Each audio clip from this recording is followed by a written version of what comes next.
Hello there, Mr. Sutton here, bringing you this AB Calculus 3-9 Part 1 homework solutions on tangent lines and higher order derivatives. For this problem, we're trying to figure out which of the following of these is an equation for the line tangent to the graph of this f of x function at the point where f prime equals 1. So one thing that's pretty clear right away just from looking at the answer choices is that I'm going to need the calculator for this. So I'm going to go into Desmos.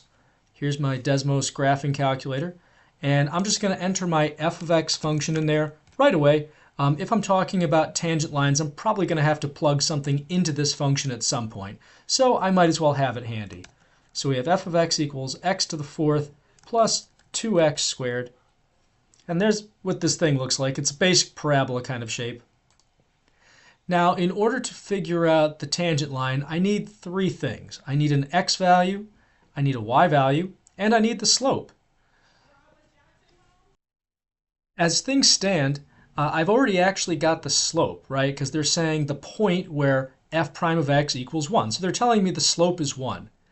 So I would say any of these answer choices that do not have a slope of 1 can immediately be eliminated, which is only answer choice A. So it's still 4 to choose from. So we basically need to find the x and the y value. Now, in order to do this, they're telling us f prime has to equal 1. So how about we rewrite this as f prime and set it equal to 1 and see if we can solve for the x value, and then maybe the y value will fall into place. So for f prime, that's going to be 4x cubed, using my power rule now, plus 4x. And again, I need to see where this takes on a value of 1. Now it's looking like this is going to be kind of a pain to untangle algebraically. It is a calculator question, so I'm actually just going to graph each half of this equation on Desmos, see where they intersect, and that'll give me my x value. So going back to Desmos, let me put in my f prime, and I'm actually going to call this g because Desmos doesn't like primes in there unless you already have something to start with. So we'll say g equals 4x cubed and then plus 4x. So there we are, and I'm going to actually get rid of my f function from the graph, so I only see my derivative now. And I'm also going to graph the line y equals 1. That's a horizontal line going through 1.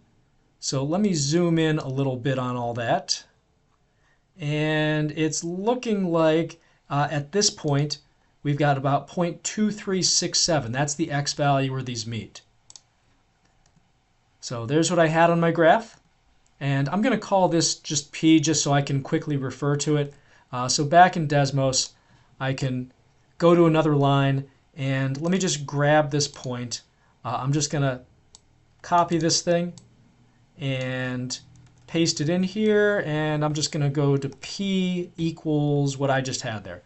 There we go. Now I can plug P in if I want, and it gives me this whole value. So at this point, I've got my x value. I also need the y value. In order to find that, I just need to plug this p into the f function. So if I go back to Desmos and I do that, let me just do f of p, and that equals about 0.1152. So now I'm just going to use my y minus y1 equals m times x minus x1 point slope form. So we have y minus the y value that I just found equals my slope of 1 that they gave me in the beginning times x minus the x value up here, so 0.2367. And I do need to actually convert this into one of these that are in slope-intercept form. So in order to do that, I need to distribute this 1, which just gives me the stuff inside, and then just add this 0.1152 to the other side. So just so I don't mess this up, let me do this on the calculator. So we've got negative 0.2367 plus, and then again it was 0.1152. 0.1152.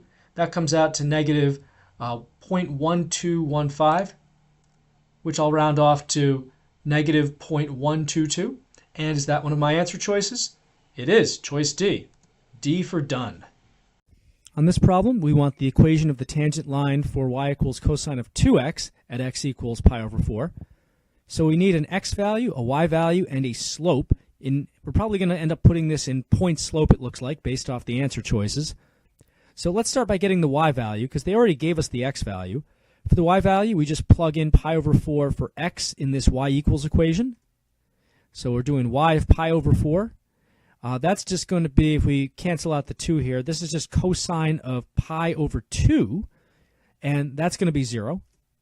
So we have a y value of 0, which means we're going to be doing y minus 0 for our point slope form, which means that choices A and B are no good. So it's down to C through E. Now we just need to figure out the slope. So for the slope, I need y prime at pi over 4. Let me do y prime in general, though. So that's going to be, let's see here, we need a chain rule. We've got derivative of cosine of something, which is negative sine of something, negative sine of 2x, times a tail of 2, the inner derivative here. So that's going to be, if I plug pi over 4 into that, I'm going to have negative 2 sine of 2 times pi over 4. Well, here we've got sine of essentially pi over 2, which is 1. But we have a negative 2 out in front, so that's a negative 2 grand total there. Putting it all in point slope now, I've got y minus 0 equals my slope of negative 2 times x minus the x value pi over 4. And that's going to match answer choice, negative 2 slope, that's E. For this problem, we have this line 3x minus 4y equals 0 that's tangent in the first quadrant to the curve y equals x cubed plus k. We want to know this mystery k value. So the key here is that we have this tangent line. So our general strategy is going to be to find the derivative of our tangent line, find the derivative of our curve, and see at what x value those match up.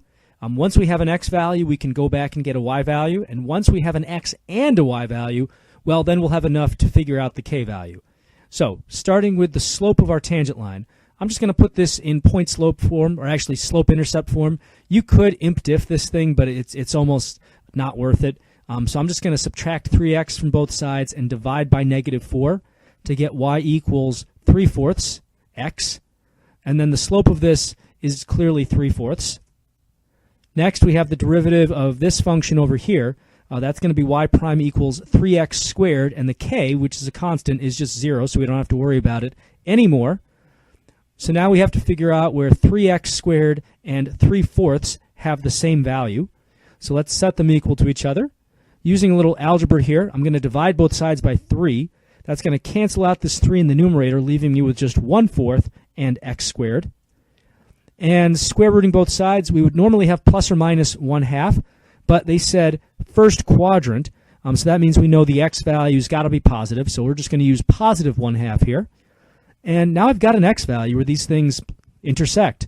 So now I'm going to go back and plug this in to get the y value. Where am I going to plug it in? Well, I can't really plug it in the original function because there's still this k hanging around, but the tangent line does not have any such issues, and we know that these two functions intersect at the sweet spot that we're interested in, that point of tangency. So let's go ahead and plug this into the tangent line equation. It'll give us the same y value that this function should give us if we know the k value. So we'll say y equals 3/4 times this x value of 1/2. And multiplying that out, that would be 3/8 for the y value. So now we know the x and the y. We can go back to the original equation, which I'll just rewrite here. And we have a y value we said of 3/8. That's going to equal our x value of 1/2 cubed plus k. So this is 3/8 equals 1/8 plus k. So k then, if we subtract the 1/8, equals 2/8, which we can reduce to 1/4. And that's going to leave us with answer choice B. For this problem, if the line tangent to the graph of f at the point 1, 7 passes through the point -2, -2, what's f prime of 1? Okay, so this is one of those where if you understand what f prime of 1 really means, this one's actually a pretty quick problem. F prime of 1 is talking about the instantaneous rate of change of f at 1, but another way of saying that is the slope of the tangent line that goes through the x value 1 for this f function. So f prime of 1, this is our slope of our tangent line at x equals 1. which they gave us 2 points that this tangent line goes through. So we can just use the regular slope formula, figure out the slope of our tangent line, and then that's going to match the instantaneous rate of change at x equals 1. So using just rise over run, we've got y2 minus y1, negative 2 minus 7, over x2 minus x1, negative 2 minus 1. That's negative 9 over negative 3, which we can reduce to 3. So that's actually going to be our slope, choice C. For this problem, we want to know at what point on the graph of y equals 1/2 x squared is the tangent line parallel to this other line they're giving us. So we basically have to figure out a formula for the derivative of this thing, the slope of this thing at any x value, figure out the slope of our tangent line, and then see where those equal each other. All right, let's do this derivative first. This is pretty straightforward. Just using our power rule, we've got 2 times 1/2, which is just 1, x to the first power, so y prime we can say just equals x. For this line over here, I guess you could use implicit differentiation, but that's just kind of silly. I'm just going to put this in y equals mx plus b form and get the slope that way. So I'm going to subtract 2x and divide by negative 4. So that's going to be, let's see, 2x over negative 4 is negative 1/2. Or actually, it's negative 2x over negative 4, so positive 1/2. And then we already have a 3 out there. It's not really going to matter for the derivative, but let me just divide it for the sake of it. So that'll be negative 3/4 hanging around there. So y prime is then going to just be this 1/2 here. So we need to know where x and 1/2 have the same value. Well, if we set these two y primes equal to each other, we get literally x equals 1/2. Okay, well that was a lot easier than I thought it was going to be algebraically to solve. So now that we've got the x value, we just need the y value. Well, for the y value, I'm going to go back to the original function. And we can't plug it into this line necessarily because they said this tangent line, we're parallel to this line. Doesn't mean we intersect necessarily. So just going to the original, we've got 1/2 times 1/2 squared. And that's going to be, let's see, 1/2 times 1/4 is 1/8. So that gives us the point 1/2 comma 1/8, which is going to be choice B. For this problem, we want the equation of the line normal to the graph of y equals all this stuff at the point where x equals negative 1. So in general, we're going to use the point slope to plug some information in. We need the point where this happens. We also need the slope at that point. Let me start by getting the point where it happens at. So to get that, I need an x and a y value. I've already got the x value. It's negative 1. To get the y value where it happens, it's whatever y value this function is going to give me back when I plug in negative 1. So let me go ahead and find y of negative 1. That's all this stuff here with negative 1 plugged into it. So we've got, let's see, this is negative 1 plus 3, which is 2. Minus 7 gives us negative 5, minus another 1, grand total of negative 6. Okay, so we've got y plus 6 equals some slope times x plus 1. But let's get the slope now. For that, we're going to need y prime. So that's going to be 3x squared plus 6x plus 7, just using our power rule. And to get the slope of the tangent line, we would plug in negative 1. But we don't want the slope of the tangent line. We want the slope of the normal line. The good news is, once we have the slope of the tangent line, finding the normal line slope is a pretty quick process. So let's plug in negative 1 and at least get the tangent line slope to start this off. Plugging negative 1 in, we've got 3 times negative 1 squared. That's just 3. This is going to be minus 6. So that's a negative 3 so far. Plus 7 gives us a grand total of 4. Now this is not the slope we want. This is the tangent line slope. To get the normal slope, we need the perpendicular slope, which is to say the opposite reciprocal of 4. So that's negative 1 over 4. Just flip it and change the sign.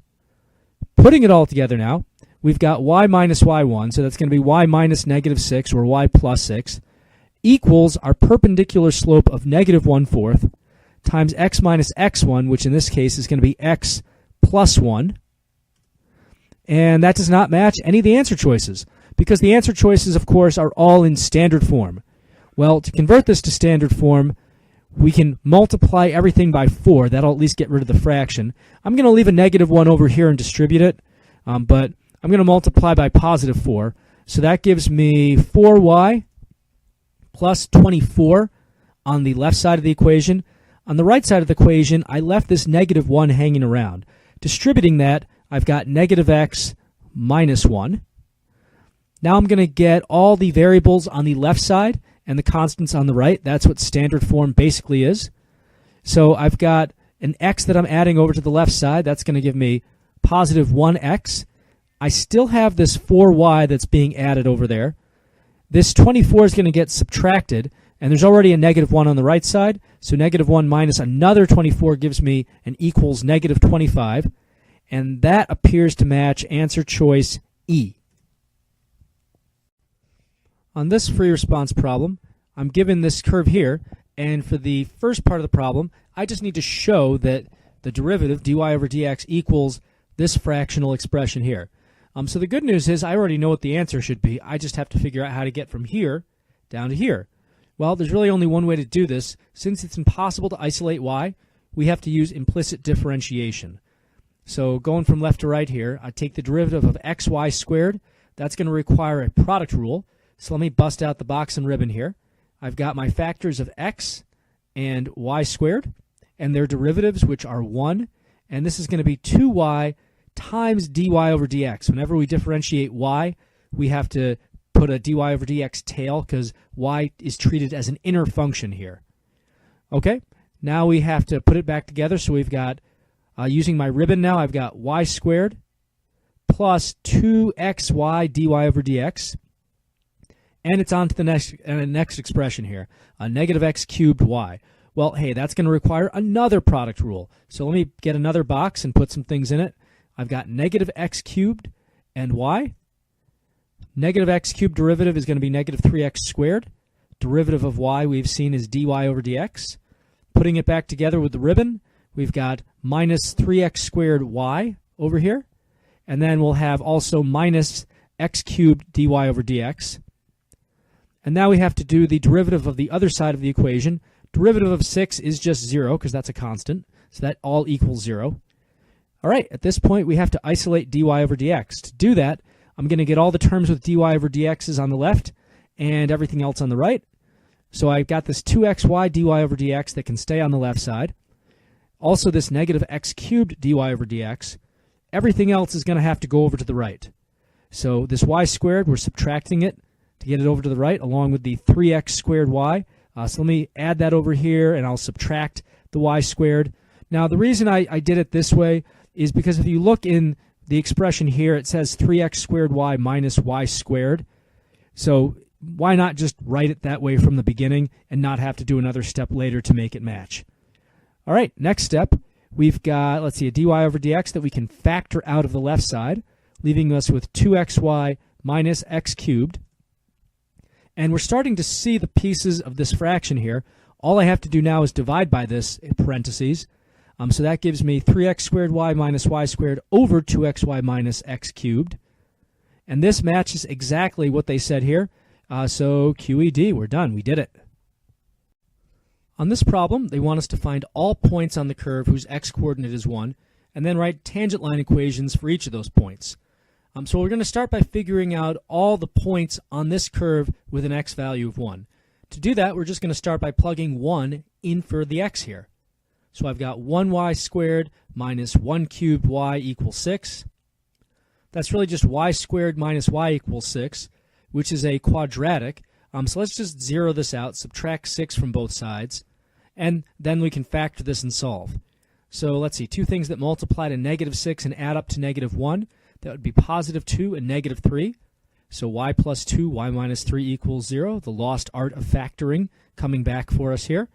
And then we can see that y equals negative 2 will zero this whole thing out, as will y equals 3. So those are our two y values. So we have 1 comma negative 2 then as one of our points, because we plugged in the x value 1, and this is one of the y values that we got out of that. And then this next one is going to give us 1 comma 3 for the point. So now that we've got our points, we've got almost everything we need in order to figure out the tangent line at these points. We just need to know the slope. Well, the slope is going to be whatever the derivative of this curve is at these points. If only we knew the derivative. Oh, wait, we do. They gave it to us in part A, and then we proved that it was actually the derivative. So we're going to go ahead and plug each of these points into this derivative that they gave us. That's going to give us a slope, and we'll use that slope to create a set of tangent line equations. So let me start by plugging in 1 comma negative 2 to this derivative up here. So evaluating this at 1 comma negative 2, I've got 3 times the x value 1 squared times the y value negative 2, and then I'm going to be subtracting the y value negative 2, and that's being squared. Downstairs, I've got 2 times the x value 1 times the y value negative 2, and then we're subtracting the x value 1 being cubed. So let's simplify this a little bit. I mean, if I wanted to be really cheap about this, since it's a free response, I could say that this equals like a, and then just use a as a constant that represents this in my tangent line equation. That would probably be the smart thing to do, but I have a compulsion to simplify things, so I'm going to go ahead and do that. But this is one of those maybe don't try this at home kind of deals. So we have 3 times negative 2, that's going to be negative 6, and we're subtracting, this is going to be positive 4. So negative 6 minus 4, that's going to be negative 10. And then down here, 2 times negative 2 is negative 4, minus 1 is negative 5, and we can reduce that to 2. So writing out my tangent line equation then, I have y minus the y value negative 2, so y plus 2, equals my slope that I just found of 2 times x minus the x value, which was 1, so x minus 1. All right, so that's the first of the 2 tangent lines. Now let's use this point. We're going to have to plug this in again and get a completely different slope, but we'll still be using the same, we'll actually use the same x value, different y value. So plugging this in now, we've got 3 times the y value, the x value 1, that hasn't changed, and that's being squared for whatever it's worth. Now we have a y value of 3 minus 3 squared, all over 2 times 1 times the new y value of 3 minus 1 cubed. Upstairs, we've got essentially 3 times 3, which is 9, minus 9, so 0. And that's going to come out to 0 for the whole thing unless the stuff down here is 0, so let's double check that. So we've got 6 minus 1, which is 5. 0 over 5 is 0. All right, so setting up our tangent line, we've got y minus the y value 3 equals our slope of 0 times x minus the x value 1. And you could actually just leave it like this. It does not need to be simplified. But if you wanted to, you could zero out that whole right side and then add 3 to get the horizontal line y equals 3. For this last problem part, they want the x-coordinate of each point on this curve where the tangent line is vertical. Well, let's decode what this actually means. If I have a vertical tangent line, that means my slope is something over 0. That means, in general, my derivative is undefined. So I need to make this denominator here take on a value of 0. So let me start by writing 2xy minus x cubed equals 0. And now we're going to go ahead and solve for x and y values that make that true. So to solve this, I notice that I have a common factor of x in each of these. So I'm going to factor out an x, leaving me with 2y minus x squared equals 0. And let's see here. I know right away that x equals 0 will solve this equation. So let's test out this possibility. Now, it's tempting to just kind of leave this and move on. However, they asked for the x-coordinate of each point on the curve. Well, do we actually know this is a point on the curve? How would we prove this actually exists on the curve? The only way to prove it is to plug it back in the curve and figure out a y value, or at least show that the y value that comes out of this is real. So plugging this back into the original, we have 0 times y squared minus 0 cubed y equals 6. Well, this is just 0 minus 0, or 0 total. There's a problem, though. 0 does not equal 6. So this actually turns out to be an extraneous answer. It's a garbage answer. So we have to go back to the drawing board here and deal with the rest of this. So we can also write 2y minus x squared equals 0. If we make this stuff 0, then we've solved this equation. And this is a little trickier because we've got 2 variables. So that means we're going to have to set up a system of equations and solve for x and y. So I'll start by isolating y. I'm thinking if I can get y to equal something, maybe I can substitute for the y in this equation up here. So let me go ahead and add x squared to the other side and divide by 2. So then y equals x squared over 2 is a substitution I can make. I'm going to plug that back into the original equation now. Now, why am I going to the original equation? Well, the whole point of everything I'm doing, even after I get an x and y value, I need to show that it's actually on this curve.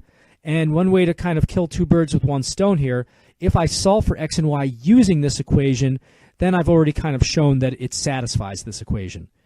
All right, so plugging in x squared over 2 for y, I've got x times this stuff squared minus x cubed times x squared over 2 equals 6. And simplifying this a little bit because I have to solve for x, this first fraction, well, this is really x to the 4th over 4 times x, so x to the 5th over 4. For this next one, I've got negative x to the 5th over 2, and all that equals 6. Let me combine these fractions together. So this is really x to the 5th over 4 minus 2x to the 5th over 4. So that's negative x to the 5th over 4 if I actually subtract those out. And to solve for x now, let me just multiply both sides by 4. Actually, let me make it negative 4. So I've got x to the 5th equals negative 24 then. And to get x, I just need to take the 5th root of both sides. Now, if you're worried about this negative, don't be, because odd roots of negative numbers just come out to odd answers. It's perfectly okay to take an odd root of a negative. If it were an even root, different story. But we can just write x equals the 5th root of negative 24. And since that's a real number, and we got it from this equation up here, we have shown that this x value satisfies the conditions they set forth in the problem.